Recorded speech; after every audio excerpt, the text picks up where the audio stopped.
Hello all, just a quick overview of the GCSE options for sciences, pathways and different options and what they mean, and also looking at the assessment of them.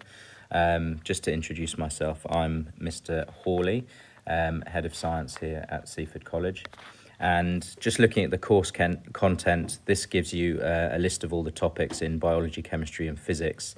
For biology and chemistry, the triple scientists, who I'll explain what that is in a little bit, they will do a little bit extra in some of these topics. In physics, they will do that, but also they do a separate topic of space.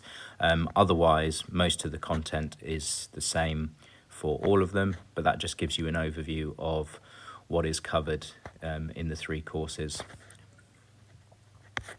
Okay, so let's look at the different options. The amount of options gives us the necessary background in science that students will need to take forward, but it also means that we can cater very much to the individual. So for those who are particularly keen on science or able, who definitely want to do sciences at A-level and want to spend lots of time doing science, then you've got the triple science option, which means that they will do separate biology, chemistry and physics GCSEs. Obviously one GCSE each, that's 9-1. And they can be entered for higher tier or foundation tier in any of the three subjects separately. About a quarter of the year group currently do triple science. It means that you get a little bit of extra teaching time as well.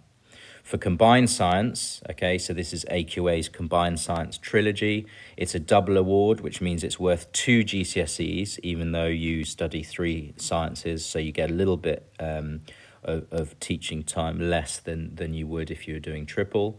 And your choice for higher or foundation is across all 3 subjects. You can't pick and choose depending on, and that will be a decision that's made post mocks in year 11, and it'll be essentially a conversation between all 3 teachers and yourselves and the student to decide what is the better option for them. The combined science is not necessarily a barrier for A-level, unless you're doing foundation, of course, you need to be doing higher tier, but many people go on to do A-level sciences if they've done combined science. Most students do combined at Seaford and higher tier, about half the year group currently, and about a quarter of the year group do combined foundation. In terms of assessment, like I said, it's AQA, and there are 2 1-hour 45-minute exams for each of the 3 subjects for triple. For combined science, they do, again, 6 exams across the 3 sciences, but they are 1 hour and 15-minute exams rather than 1 hour 45-minute exams. And their grades are based on an average across the 2 grades. There's no coursework for science, and required practicals, even though there are a few of them, they are tested in the written exams rather than tested separately. So what do we expect of students? Students need to understand that there's going to be a fair amount of learning that they're going to have to do.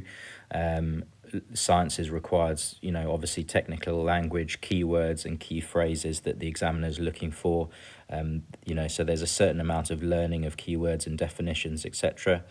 Skills development, students have to show an interest and improve their skills in working scientifically, so practicals.